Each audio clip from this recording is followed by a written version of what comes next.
Sénégal 7 dal leen nag jàmm ci jotaay gi tey ñu am mbégte di ko sekk ak monsieur Abdoulaye Mamadou Guissé di président parti Fulla ak Fayda monsieur Guissé ñu ngi lay nuyu. Bisaan maa ngi lay remercier et puis c'est toujours un plaisir di ñëw fii ci Sénégal 7 pour waxtaan ak askan bi. parti Fulla ak Fayda. waaw muy parti bu bees wala kañ ngeen ko créé. non xëy na yow yaa koy soog a xam. mais parti bi mu ngi juddu en 2014 mais li tax sax suñu liggéey feeñul woon au niveau du parti ndax président Wade Ablaye Wade la ñu àndaloon ci coalition bi ñuy wax Front patriotique pour la défense de la République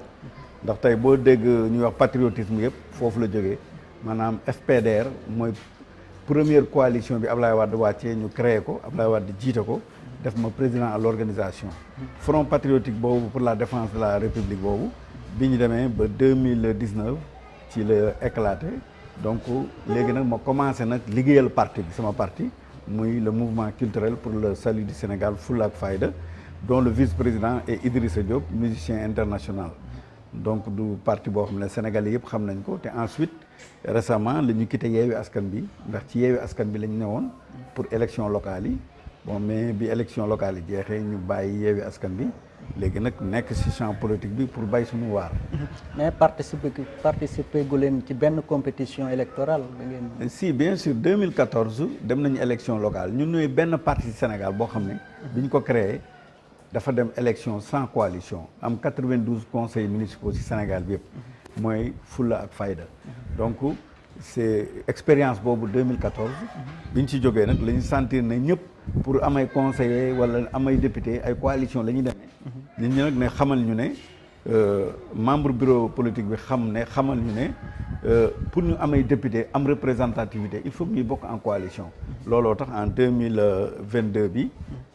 élection 23 janvier 2022 bi ñu dem coalition ak Yewwi Askan bi bokk ci coalition bi nekk membre fondateur coalition Yewwi Askan bi Khalifa Ababacar Sall woolu ñu participer def ci sunu alal def ci sunu ñaq battre campagne joxe sunu xaalis après ñëpp gis li ci am maanaam wor boo xam ne ndax ñoom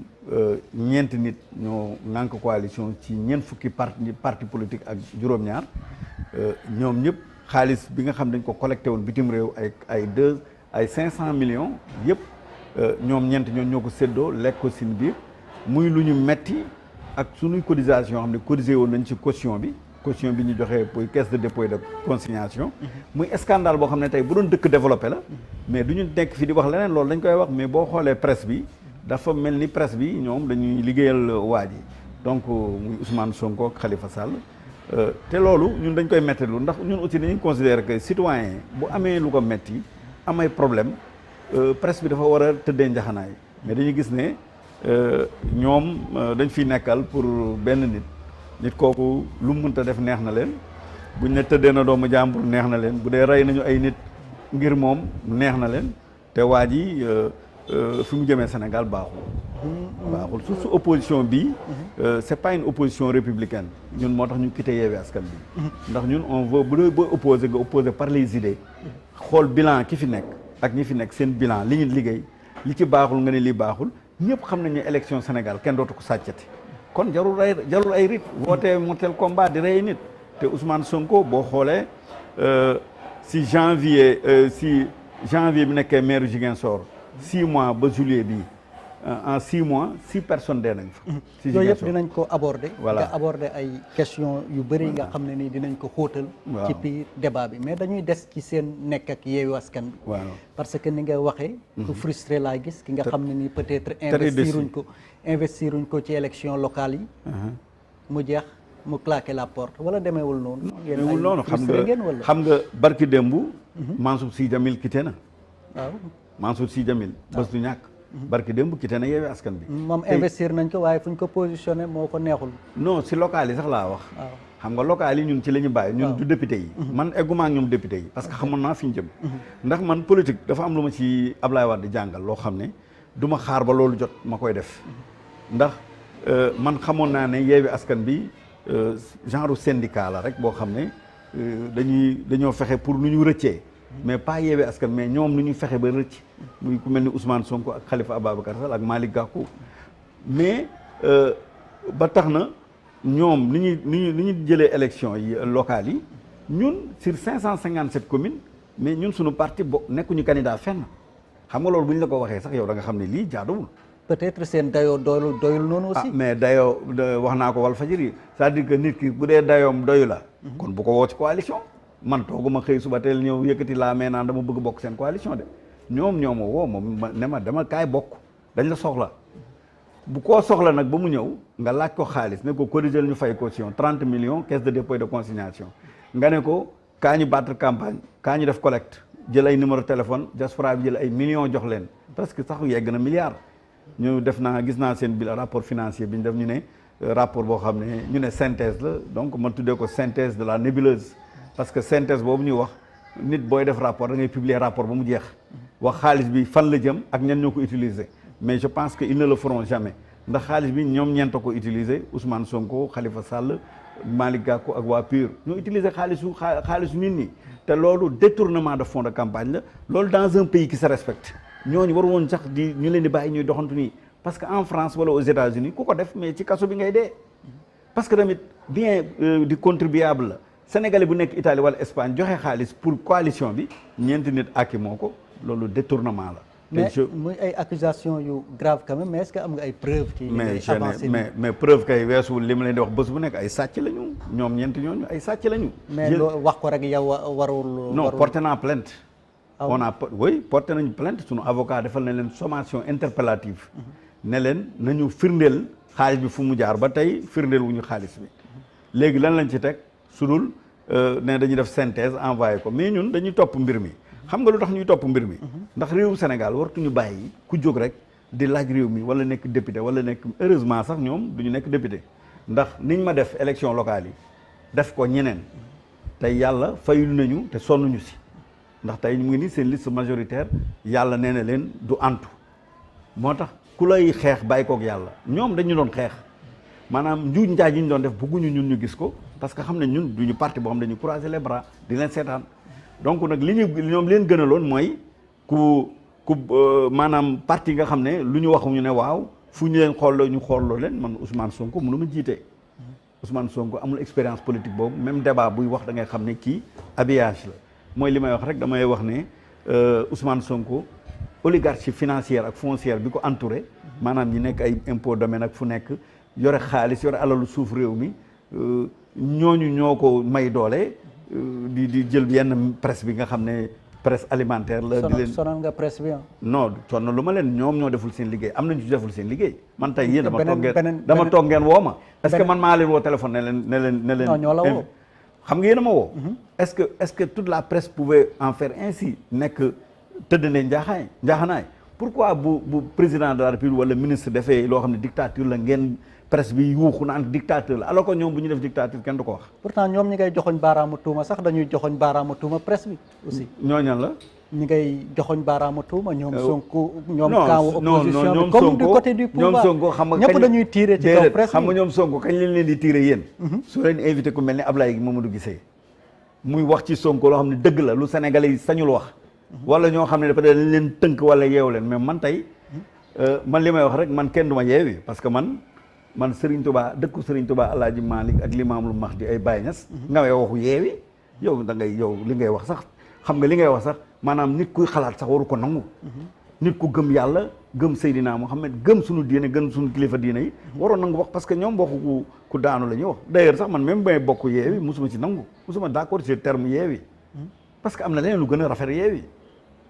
mais yeewi askan ci askan boo xam ne yow bi nga juddoo da nga fekk ay école ay université école askan boobu ñoo la jàngal école publique nga am say diplôme ñu yóbbu la ba nga nekk inspecteur impôt et domaine ak yooyu yëpp nga ne dañ la yeewi kon yow xanaa yeewi bi nga bëgg mooy yeewi Casamance mais te j'ai toujours dit ça di wax ne rebelle la Ousmane Sonko c'est un rebelle je l'ai toujours dit et il l'a démontré maintenant te bi ma koy wax période bi ma koy wax les gars dañu ma doon wax kii li muy wax teg ko fenn. mais li nga wax c'est extrêmement grave. mais c'est un rebelle Ousmane Sonko en parce que conférence des leaders. mosoo koo gis mu yor carte membre MFDC. kan Ousmane Sonko non il est mosoo koo gis mu assumer ne je suis du MFDC. mosoo koo gis mu participer seen réunion. mënul am carte de membre parce que dafa bëgg a tromper le peuple sénégalais soo bëggee nax peuple sénégalais yi mais doo jënd carte de membre MFDC xaw ma nu ñu koy waxee parce que déjà. déclaration yi mu def yi fan yi rek nga war a xam ne kii rebelle la di ànd ak rebelle yi kooku. non nee na Casamance le président de la République weggu ko maanaam tegul Casamance place am. mais loolu sax mais boo demee yooyu moom loolu sax man du ma ko tontul Macky Sall. parce ndax que Macky am na ñu koy tontul boo demee Casamance aussi am na lu fa waroon amu fa talu yu yàqu am na fa. boo demee Fouta nga xam ne nii soo man Fouta laa dëkk soo demee Fouta est-ce que Macky Sall def na Fouta lu mu def Dakar wala lu mu def. Fouta bu Sénégal yëpp boo dem am loo xam ne ni mën nga ko foo dem am na lu mu mais moom liggéey mooy maire de Ziguinchor aussi am na droit défendre Ziguinchor aussi. non avant muy nekk maire de Ziguinchor la wax lu nekk même bu nekkee maire de Ziguinchor c'est pas une raison muy stigmatiser Casacé yi parce que Casacé yi sont des Sénégalais ñoo ko gën a nekk Sénégalais moom Ousmane Sonko parce que man à mon avis moom il n'est pas moom Ousmane Sonko c'est lui qui n'est pas Sénégalais parce que moom moo am benn fibre buy daw ci moom maanaam bu sañoon tey Sénégalais yi bu yeew day dee est-ce que dégg nga wax ni bu reyee Casamance ñetti Casacé rey na Sénégal 14 personnes rey na Sénégal 7 personnes rey na Sénégal 3 personnes. est-ce que moo leen il l'a fait mais c'est Ousmane Sonko gis nga ñi fi dee. ci manifestation en tout cas ñu ci bëri de. takk der yi ci loxo takk der yi la ñu. non yow yaay wax takk der. mais takk der yow tey ku jóg wut sa kër nga rey ko yow ku jóg jëm sa kër yow pour rey la yow nga rey ko wala c'est pas légitime défense am na mais ki nga xam ne moo ne mortel combat. maanaam. dama yóbbu sa bakkan man ku jublu sama kër yoroo arme yoroo dara yor xeeri kese mën naa ko gérer. lu dul jël ay mais lan moo la yow est-ce que mën nga prouver que manifestation yi ñu am. tey ak force spéciale yi ñuy jàpp. ak ñi nga xam ne ay rebelles yi ñu jàpp ci yore ay armes ci biir ay oto. yow lan moo lay prouver ne manifestation pacifique booy déclarer mun na terminer gis nañ ko au champ yi. gis nañu fii liñ fi deful 3 mars biñ ne waa ji moo tëddee ndaw si moo ko violé mu ne violé wu ko te tey gis nañ ko mu ngi dem Guinée-Bissau di négocier te loolu aussi j'en profite pour condamner toute démarche visant à négocier affaire Adji Sarr kenn war ko négocier Ousmane Sonko daf koy négocier fu mu toll nii te man je dis que actuellement Adji Sarr est victime d'un complot ñu ngi comploter jëm ci Adji Sarr parce que bu demee ci président Guinée-Bissau di négocier pour procès Adji Sarr bi. dara leerul nag mais daf ma leer parce que la presse wax na ko man waxuma ko sax l'affaire d'Adji Sarr au menu. waaw une partie de la presse. waaw une partie mais man su may wax duma généraliser parce que déjà am na ay télé ak rajo yu ma wekk ci presse média yi. man je connais des journalistes yoo xam ne mais ba ci seen waa ji nekk fii Pape Ngagne. c'est un journaliste que dama ko wekk man parce que dama gis ne boo indi woon sax. koo mënta indi dana ko poser question yi mu koy poser mais formation yooyu amatu fii c'est-à-dire que léegi les formations au rabais ngay gis ku jóg bi nekk journaliste di bind ku jóg nekk caméraman ku jóg nekk présentateur te loolu moom la ñu war a xoolaat parce que boo gisee tey l'apogée l'émergence de Ousmane Sonko lu tax tey li mu am nii c'est parce que ay site internet yoo xam ne gars yi boo demoon laaj leen lan mooy le journalisme xamuñu ko di bind si waa ji di won ay photo Ousmane mu sell mi te alors que yow. bàyyil suñu mbokk yi léegi yaa ngi woon ci affaire Adji Sarr bi ñu continuer foofu. waaw non dama ne affaire Adji Sarr bi. Ousmane Sonko bu demee bay demander président Guinée-Bissau pour mu renko moom moo demandé audience ndax waa ji wax na ko. waaw ay version yu bëri la. déedéet amul version ma ne su dee def ko demandé wu ko na def communiqué Ousmane Sonko mi gaaw ci live ak communiqué. nga xam ne luñ ko wax léegi mu yeewu live ko buñ ne ko moom moo dem demander audience pour rencontrer waa ji fii dem toog ak waa ji ne ko te waa ji ku toog ak moom toog nga ak Macky ndax Macky Sall moo ko yar kër Macky Sall la yaroo Mballo kër Macky Sall la yaroo Macky Sall ko yar. président Guinée-Bissau. kër président Guinée-Bissau te pour te gën a préciser man mii xam naa ko parce que Pikinois la Mballo Pikinois la. Mballo Macky Sall ko yar këram fii Mermoz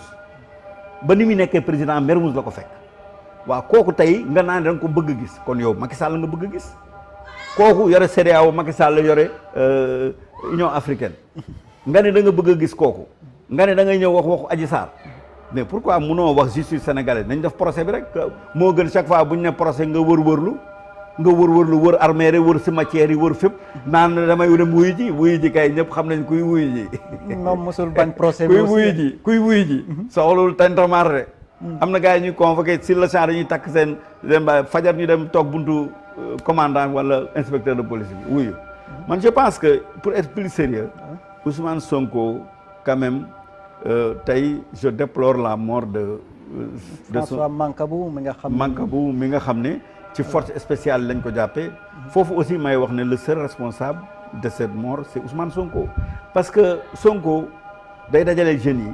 di leen wala yenn gars yi nga xam ne ce sont des esprits faibles. pour préciser foofu François Mancabou jàppuñu ko ci manifestation après manifestation bi lañ ko jàpp duñ ko jàppee dañ ko yóbbu garde à vue ci garde à vue ba nag nee nañu am na lu ñu doxaleeg moom dañ ko mujj transféré hôpital principal xam nga tey nee génnee bakkanam xam nga tey nee nga voilà lu ma wax nga ne amuñu ci preuve tey François Mancabou paix à son âme may ñaan yàlla xare ko àjjana yi gën a kawe et puis c'est avec indignation que ma apprendre nouvelle boobu mais di wax ne rek tey loolu yëpp aussi il faut que ñu delluwaat ginnaaw tuuti parce que Ousmane Sonko dafa nekk nit koo xam ne il est violent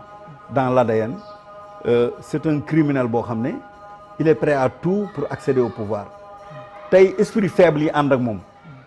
tey boo nekkee un esprit faible mu lay gëmloo parce que c'est un manipulateur day fen day wax loo xam ne du dëgg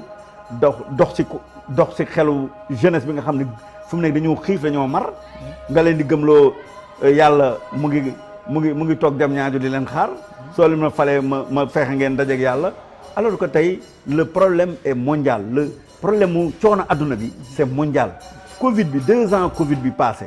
plus guerre Ukraine bi moo tax adduna bi tey monde bi ñëpp ay souffrir tey boo demoon France nga jéppi sa bopp am na xale yoo xam ne tey dañ naan dañu bëgg dem Europe États-Unis Canada mais bu ñu duggee ñoom ñooy woo waa Dakar fii dina wax yónnee leen ma 100 000 wala 200 000 fii dama lekkuma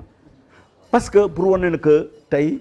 que ñun il faut une opposition républicaine Ousmane Sonko bokkul ci opposition boobu benn deuxièmement aussi dee yu bëri yi tey bu di côté ñi dee ci askan bi yëpp ci manifestation 3 mars 17 juin bi yooyu yëpp c'est Ousmane Sonko le seul responsable c'est Ousmane Sonko je le dis devant vos caméras que Ousmane Sonko François Mancabou bii décédé du kenn ku dul Ousmane Sonko la parce que Ousmane Sonko quand il manipule des personnes pour ñu créer ay forces spéciales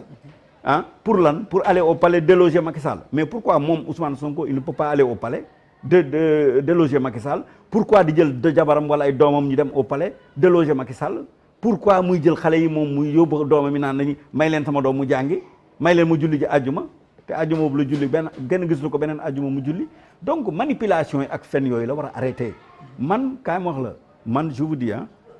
je l'ai dit et je le redis man tey bu doon man maay justice Sénégal wala nekk ministre de l'intérieur mais Ousmane Sonko du fanaan këram parce que il suffit de l'arrêter de le mettre dans le nga éviter yii da nga éviter yii François Mancabou décédé ak daam femme boobu Ami Diallo xaw ma ñu jàpp ñoo xam ne tey jii da ngay xam ne ñii dañuy liggéey seen conscience dañ leen di travailler seen conscience ba mel ni comme les djihadistes là di leen gëmloo ne léegi fekk dara amu ci donc di leen endoctriner il faut que loolu ça arrête te pour loolu mu arrêter laxisme d'état bi moo war a arrêter man je vois que l'état est laxiste il laisse faire ce gars te alors que ñun waruñu yegg ak waa ji foofu.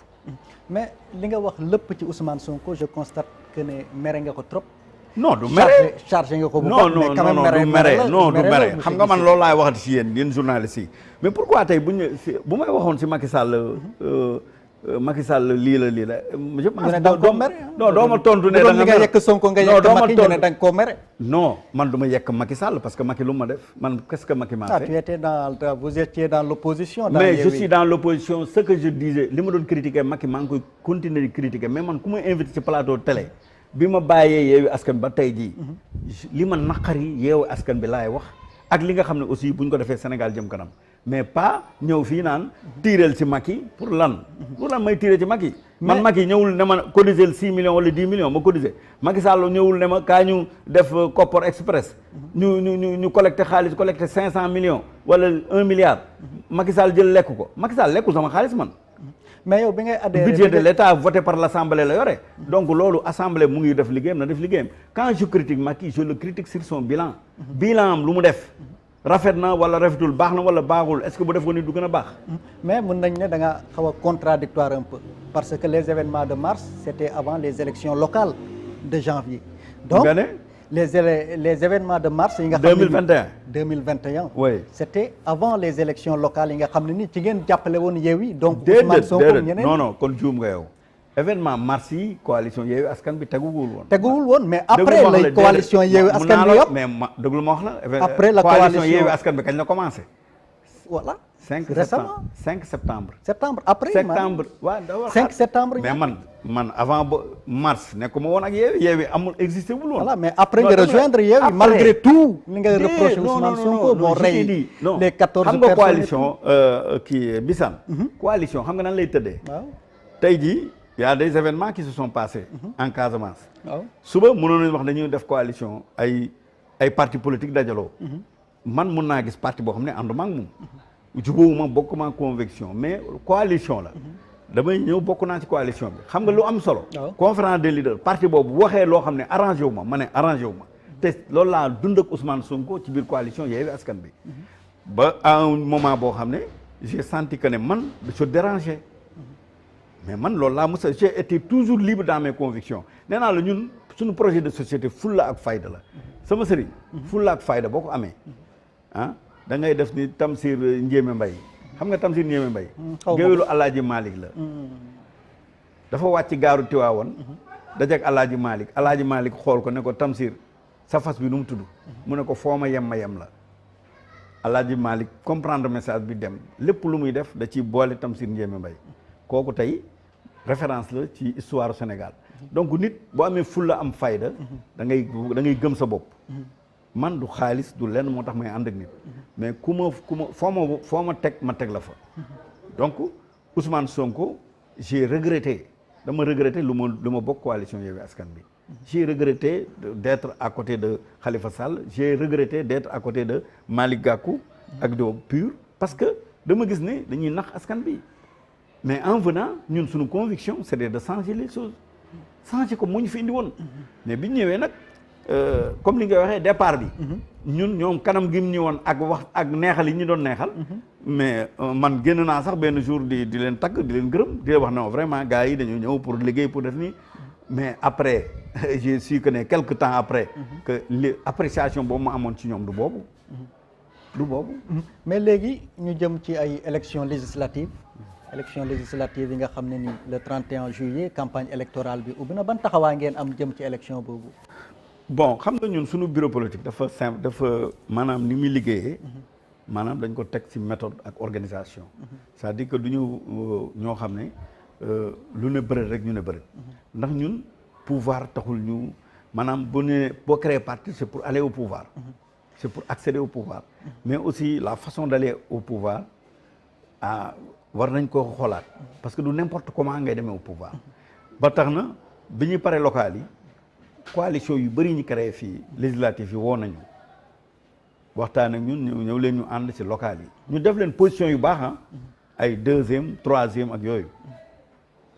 yaa ngi may dégg am na sax ñu ma proposé tête de liste département de Pikine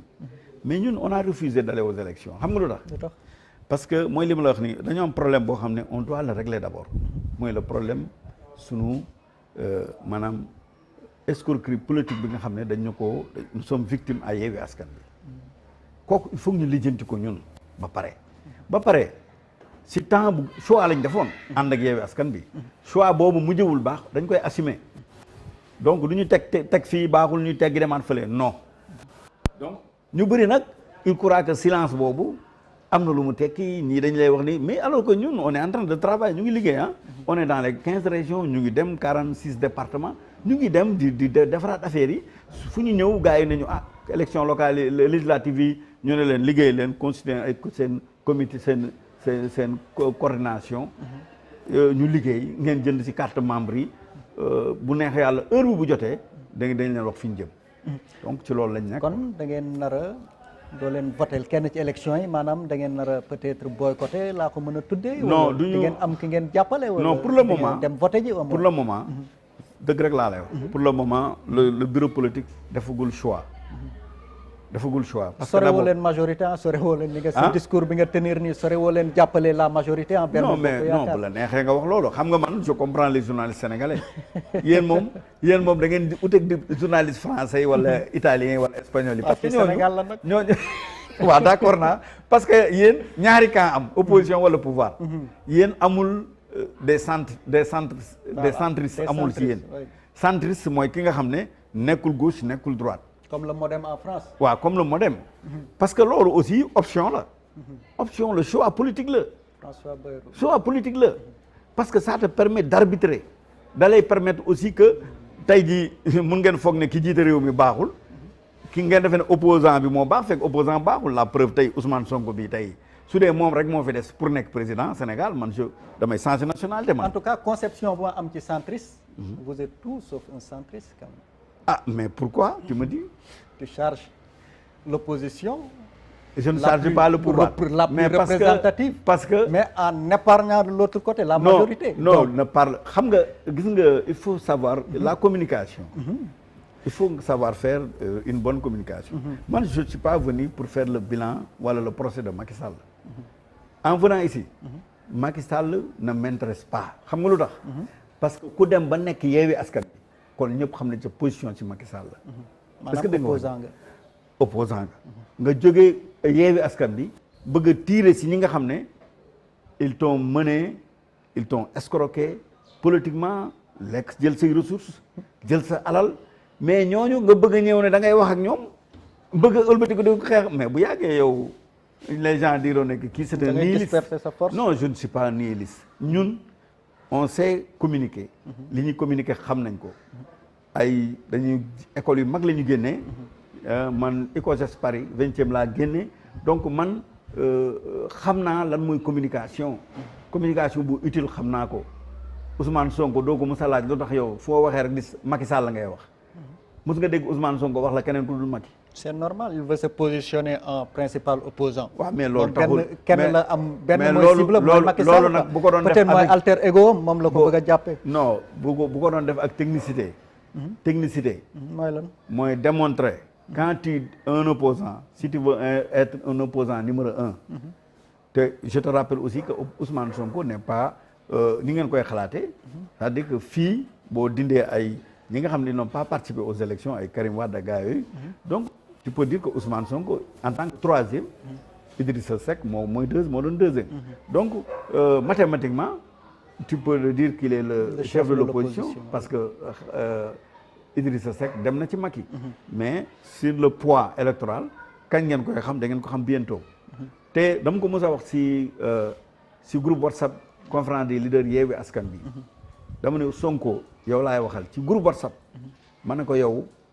ñun gis nañ fi Idrissa Seck gis nañ fi Karim Wade gis nañ fi yu bëri te yow tu ne sais pas xamoo sax fi nga jëm. xamoo ne d'ici quelque temps on ne parlera plus de Ousmane Sonko. on va parler d'une autre personne. parce que yow ce temps jeex na. te là j'ai des preuves man parce que lu tax ma ne ko temps am jeex na Ousmane Sonko il est inscrit dans l'éphémérité c'est-à-dire que fi mu waroon teg tànkam tegu fa tànkam koo xam ne quand on te demande le Sweet Beauté ndax dem nga fa nga ne dem naa fa mais foofu la mbiru Ousmane Sonko fa la jeexee ak yeneen yoo xam ne nag man du man maa koy wax mais man Abdoulaye Mamadou Guissé man je pense que en étant un homme d'état nit boo nekkee homme d'état dafa am nooy waxee am nooy doxee mais man daal nawlawuma ko quoi en quelque sorte. émission bi du procès Ousmane Sonko même bu dee ñu ngi koy luñ koy tudd bëri na nga nekk ci langum politique bi. di jiite parti politique. léegi bu ma la laaj action Macky Sall depuis boobu nan nga ko jugé. bon man le bilan de Macky. ñun on est en train de faire ce qu'on appelle ñun li ñu gis ci liggéey Macky Sall maanaam comme que ñun dañoo am démarche boo xam ne peut-être róowu la gars yi critiqué nañu Macky pendant des années dem Yewwi Askan Wi am fa déception léegi nag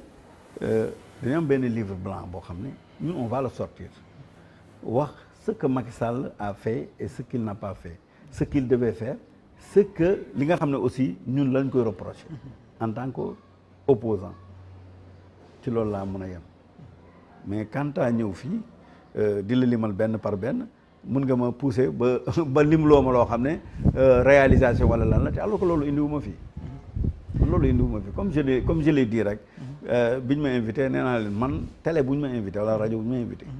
man li nga xam ne situation politique contexte bii bi muy li ñu dund ñun même bu ko yeneen médias yi waxul ñun dinañ ko wax nañ wax ci contexte waaw allez-y la vie chère dund bu cher bi nga xam ne ni sénégalais yi sonn nañ non je t'ai dit man wax naa la sànq gëmoo ma de waaw pourtant début bi laa la wax dama ne la la crise bi am ci monde bi Covid bi waaw Covid bi crise bi fi am mu aboutir actuellement mu de am jël déclinaison ci guerre Ukraine bi le monde entier est frappé est-ce que yaa ngi may dégg le monde entier est frappé c'est-à-dire que Sénégalais yi war nañu jël prétexte si la dureté de la vie pour pousser les jeunes à aller faire des manifestations ñu leen ci rey man kay li ma la wax leer na wala yow da nga bëgg ma mel ni comme Ousmane Sonko voilà dund bi dafa cher gars yi liggéey amul gars yi suba ñëw la ñu marche ñu génn taxaw ñu rey booy alors que tey man c'est pas ça la solution. parce que damaa bëgg a xam exactement fu ma la bëgg a féetale parce que yow da ngay attaquer l'opposition mais tu épargnes. non non fii opposition nga nekk. non plateau bi déggoon li ma la wax ma ne plateau bi xam lu mu fi indi. yow soo bëggee ñu attaqué Macky Sall da nga may invité beneen émission boo xam ne c'est pour ça nga ma invité man ma attaqué ma wax la lan la bilan Macky wala mais loolu indi ma fi loolu laa la wax chef de parti nga quand même. mais chef de parti là mais loolu li nga xam ne man tey sama parti du seen axe de communication man du ma ko wax xam nga ñun lan mooy suñu communication boo invité woon Idrissa Diop tey yoonam newul ci waxu Macky Sall yoonam newul ci wax waa Aar Sénégal wala keneen mais li ñu concerné mooy Yewwi Askan Wi je l'ai dit dès qu'on m'a invité j'ai dit que man ce qui nous intéresse ñun notre parti suñu ligne de mire c'est de dire ce qu'on a vécu à Yewwi Askan Wi liñ ñu fa daj ak li nga xam ne aussi alerte la parce que xam nga lu lan moo gën a ñaaw ci àdduna nga ne xamoon naa ko parce que suba mën nañu élire un président de la République issu de cette coalition mu nekk un dictateur di def yoo xam ne yéen ñi taxawoon tey di ma invité na am loo waxu leen ci Macky ngeen ne waa mais ndeke dëgg waa gars yi nii la ñu mel la preuve barki démb maa ngi dégg maire Grand Yoff bi rek benn détournement de 10 millions ci koo xam ne maire lañ lay élire maire Padois la ñuy Padois jiiñ détournement may mën a jéem donc yooyu yëpp dañ koy jiiñ ak yeneen mais pour te dire que man ñun on préfère être dans notre ligne de mire c'est-à-dire que lii la ñuy communiquer bon si c'est pour critiquer le régime man ça on en trouvera une autre occasion mais c'est pas tey ñëw lii indi ma fi nga ne ma non lii bu ko wax bul wax Ousmane Sonko waxal waxu Macky waxuma non kenn du ma dugal ci loolu parce que man je suis assez mature non waxuma bul wax non loolu nga ma wax da nga ne ma bàyyil waxu Sonko waxu Macky ma ne la defuma ko parce que passé nañu mais je préfère déedéet passé wu ma ko Sonko mën naa ci fanaan di wax est-ce que du yéen bokkoo leen ci opposant dans l'opposition yi ñuy wax aussi yi wax la am na opposant yi nga xam ne ni dañ mais yow mais c'est que yow yaa ma xamul dans l'opposition mais man yow yaa ma xamul c'est que da nga ma invité mais xamoo ma xam nga lu ma gën a metti souvent est-ce que yéen mos ngeen invité Ousmane Sonko ci émission non mosul nangoo ñëw waaw man nag ma lancé ko défi boobu xam nga courage bi ñu am ni ngeen ñu poser question ñu toog wala conférence de presse dajeek presse bi di poser question ngay tontu Ousmane Sonko mos na ko def waaw def na ko bu yàggul invité quelques journalistes ñu koy poser question non loolu Walfadjri la waaw mooy quartier général Walfadjri quartier généralu Ousmane Sonko nga wax nga xam ne tey jii man su ma demoon pour ñu invité ma dañ naan ma invité wuñ la kooku c'est pas du loolu dañ ne ma ne ñu invité Ousmane Sonko Sénégal 7 ñëw taxaw Walf ñëw Sen TV ñëw ñëpp ñëw journaliste yi ñëw di ko poser question mos nga ko gis fii Ousmane Sonko tuddee Ousmane Sonko ba léegi mos nga ko gis gis naa ko gis quand même mos nga ko gis mos naa ko gis invité nañ ko Sen TV ak fu ne Walfadjri invité nañ ko moom kese muy répondre rek question journaliste non conférence de presse boog laa la wax yow mos nga gis Ousmane Sonko def conférence de presse loolu journaliste ak jour ñu wax ko fii ne mosuñu ko gis xam nga loolu moo lay wan ne c'est la nature obscure de la personne c'est-à-dire que koo xam ne la lay leer na kii boo ko doon poser question rek il va tomber mais ñun yàlla dañu dimbali on est de l'école de Wade Abdoulaye dañu jàngal man j'étais à Versailles Abdoulaye dafa ma tàggat ma nekk université mu tàggat ma nekk lycée Blaise Diagne nekk lycée Limamoulaye Abdoulaye Wade tàggat ma man politique dara amuma lenn lu ma ciy jàng fii Sénégal fii est-ce que la nga wax ji mais nag fi gars yi di jaar di nax askan bi di wax naka sudul noonu pour jël dem au pouvoir loolu laa ne day jeex Sénégal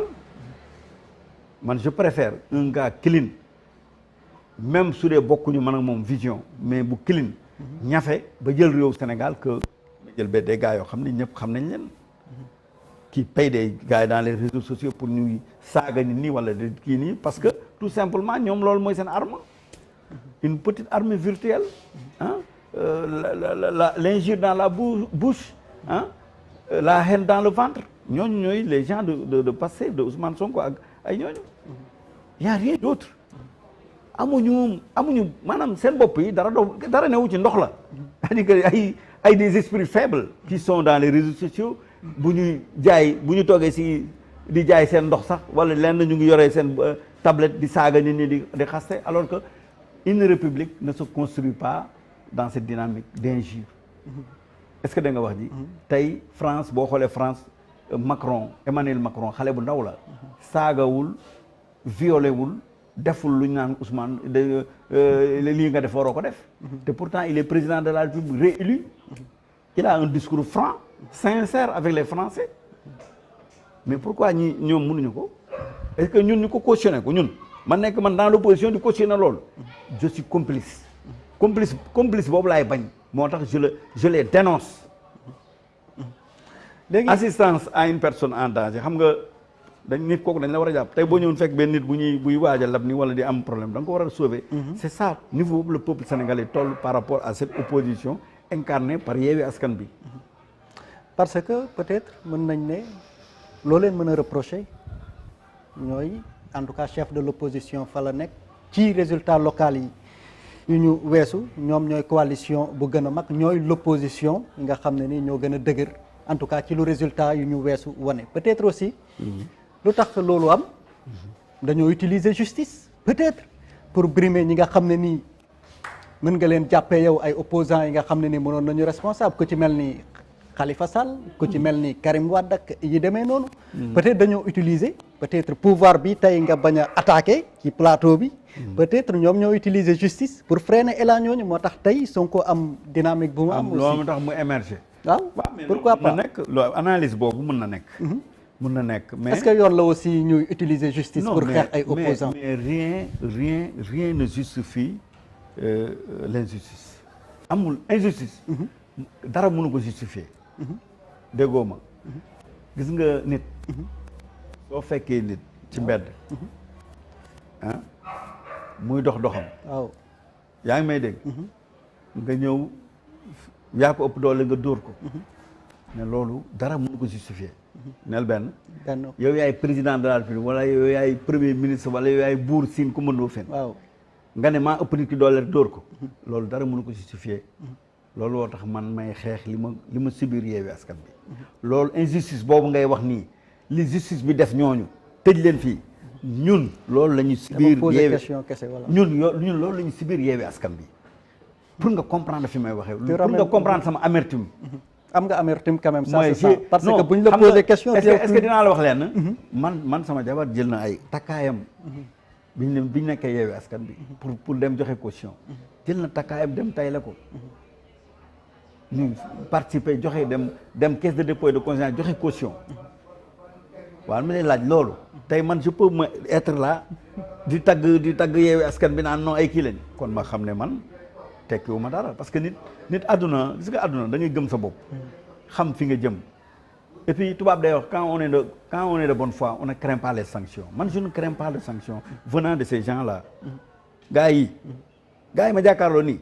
leur avenir est incertain ils sont inscrits dans l'éphémérité et puis dama lay daaneel foofu ne la te damay sant yàlla barki démb laa jóge Touba le khalife général des Mourides sëñ Mountakha Bachir Mbacké recevoir ma à sa demande ne naa ñëw mu recevoir ma. ma dem mu recevoir ma ñaanal ma. ñaanal parti bii di Fulla ak Fayda kon boog damay sant yàlla mais tey am na ñoo xam ne mënatuñ dem Touba ndax xam nga lu tax. ndax c'est ku mel ni Cheikh Mountakha ne la ku rey benn bakkan ni xam nga man tey su ma ñëwoon toog sëñ Mountakha di ko ziyaare mu ne la bàyyi leen lii bàyyi lii ndax lii de yaa ngi koy def waaye xamal ne ku rey bakkanu ni boo dee safara nga jëm man je sais que kon man lay waxal te il l'a fait à Sonko Ousmane Sonko am déet te teewul waa ji bi mu delloo il continue il persiste dans ses manifestations mortelles dans son mortel combat. kàddu gu ma jógi jeex na mais nag gis naa ne souvent dans la si yenn journalistes yi booy wax Ousmane Sonko da leen di gêner mais quand même yow je vois que ne su dee yàlla dëgg la bëgg quand même tu as été ouvert tu as été ouvert parce que non ñun moom critique yi amul problème ah ñun non tu as été ouvert parce que waa Sonko dañuy critiquer ñëpp ñuy critiquer ah man quand j'ai été invité ci benn presse mais sama interview génnewu ko quand je disais que Ousmane Sonko lii ak lii mais génnewu ko mais dama lay wax pour terminer mot de la fin je prie sur la mémoire de François Mancabou mi décédé ci force spéciale yi nga xam ne Ousmane Sonko moo ko créé non ak bitim réew réseau bitim réew bi mu yore di fay gars yi di wax naan cotiser leen des cotisations pour ñu renverser mën nañ la poursuivre pour diffamation waaye ñoon Ousmane Sonko dafa sañul sax taxaw tribunal moom yoonu tribunal sax la bëggatul daje pour te dire dama ne la toutes ces morts là 3 mars 17 juin bii passé ak yi passé à l'issue des manifestations yoo xam ne Ousmane Sonko moo taxaw mu ne woote mortel combat ba ci force spéciale yi ñu si dee il est le seul responsable te il doit être poursuivi parce que loolu justice balaa ñoo ne justice bi dafa nekk nii nañu wax justice bi na lijjanti affaire Sonko ba pare man tey je vois mal justice dem di tëj beneen nit koo xam ne ñu naan dafa sàcc ginaar wala dafa sàcc xar et puis tu laisses un Ousmane Sonko se pavaner dans les rues. jërëjëf voilà donc maa ngi lay sant la gërëm di gërëm aussi waa Sénégal 7 mais di wax ne man fépp fu ñu ma invité sama soxla laay wax parce que moom mu fa indi quoi soxla réew mi war nga ciy wax aussi mais soxla réew mi boo waxee waxu Sonko wax nga soxla réew ndax Sonko tey Sonko buñ ko génnee ci réewu Sénégal Sonko buñ ko génnee woon ci réew mi mooy Sénégal am jàmm développé jëm kanam mooy solution bi kon constaté nañ ko sa programme mooy anti Sonko non sama programme moom présenté gu ma ko te bu ci heure bu jotee naa ko présenté jërëjëf kon ñu ngi doon teewlu jërëjëf aussi Abdoulaye Mamadou Guissé di président parti Fulla ak Fayda ñu lay sant di sant aussi ñu ngi doon teewlu ci Sénégal 7 di leen dig daje beneen yoon jërë ngeen jëf jërëjëf